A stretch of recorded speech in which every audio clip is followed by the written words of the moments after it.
겨울철에 가장 궁금해하시는 창호에 대한 결로. 창호 밑에 부분을 이렇게 물 맺힘 현상.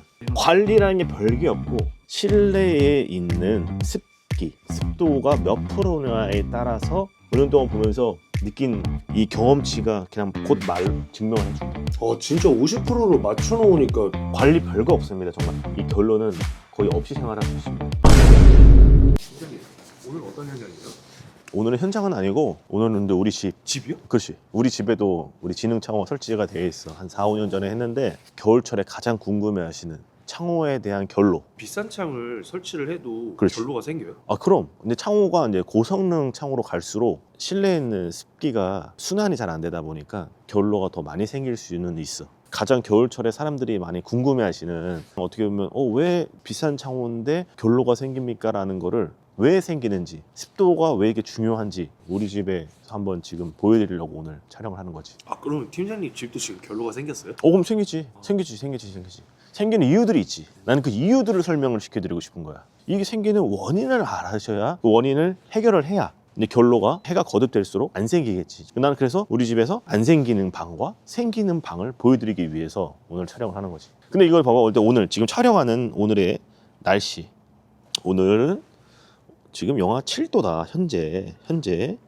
왜냐하면 이걸 왜 말씀을 드리냐면 외부 온도랑 실내 온도랑 뭐 그런 여러 가지 조건에 따라 다 다르긴 하지만 외부랑 내부랑 온도 차가 얼만큼 정도에 발생이 됐냐에 따라서 또 달라지기는 해. 근데 나는 이제 평균치를 보여드리고 싶어서. 보통 겨울철이 이제 추울 때 영하 7도, 영하 10도 이하로 더 떨어질 때도 있지만 난 그거를 한번 보여드리기 위해서 실내에 있는 결로를 한번 보러 가겠다. 이제 한번 가보자.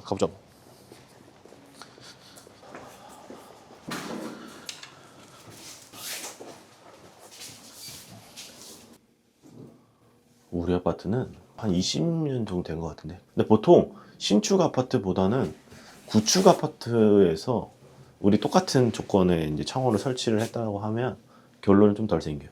이유가 혹시 어떤 게 있어요? 물론 단열은 구축 아파트가 더 덜 돼 있는데 단열도 단열이지만 건축물에 대한 건조가 많이 되어 있으니까 생기는 조건이 좀 떨어져요. 이걸 좀 보여드리고 싶어서. 겨울철에 가장 많이 궁금해하시고 문의해 주시는 게 요런 창호 밑에 부분에 이렇게 물 맺힘 현상. 이게 결로야.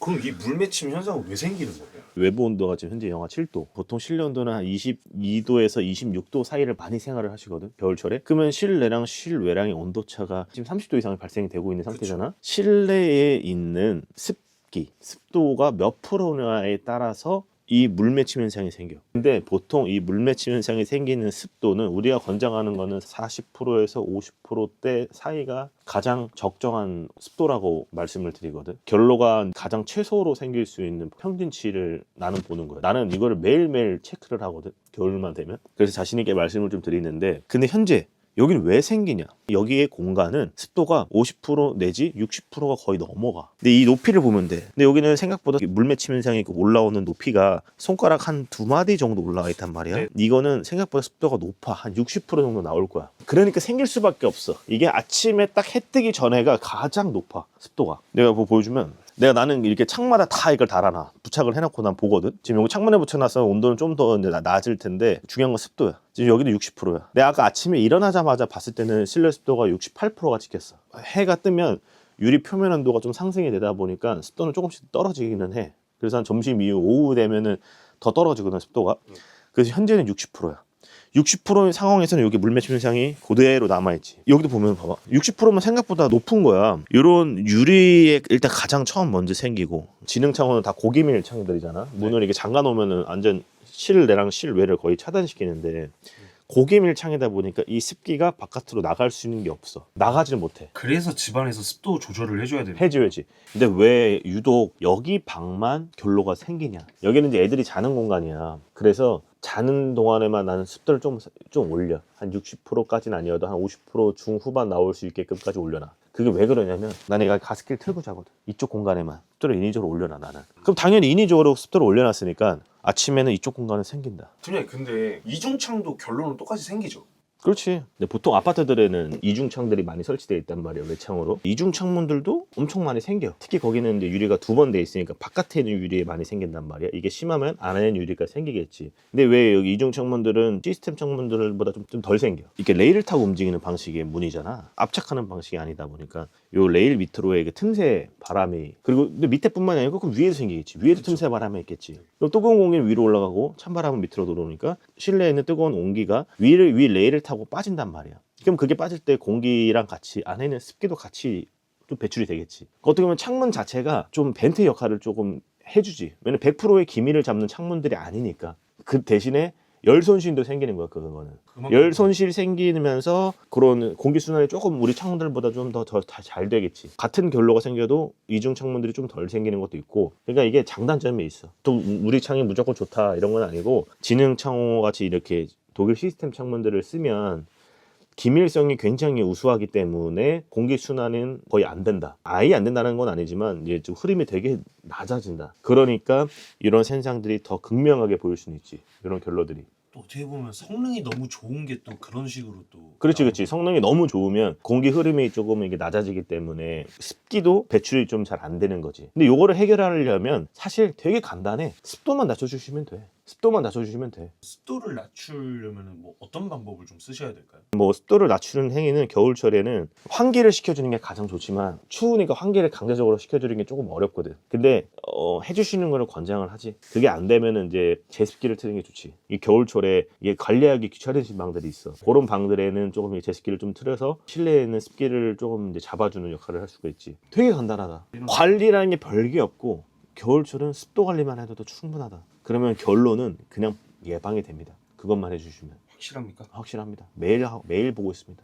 매일 보고 매일 체크해본, 내가 지금 여기서 우리 집에서 한 5년 동안 내가 본 거야. 5년 동안 보면서 느낀 이 경험치가 그냥 곧 증명을 해준다. 내가 이렇게 자신감 있게 말씀드릴 수 있는 거는, 물론 외부적인 환경 요인은 다 다를 수 있지만 지능창만 하고 있잖아.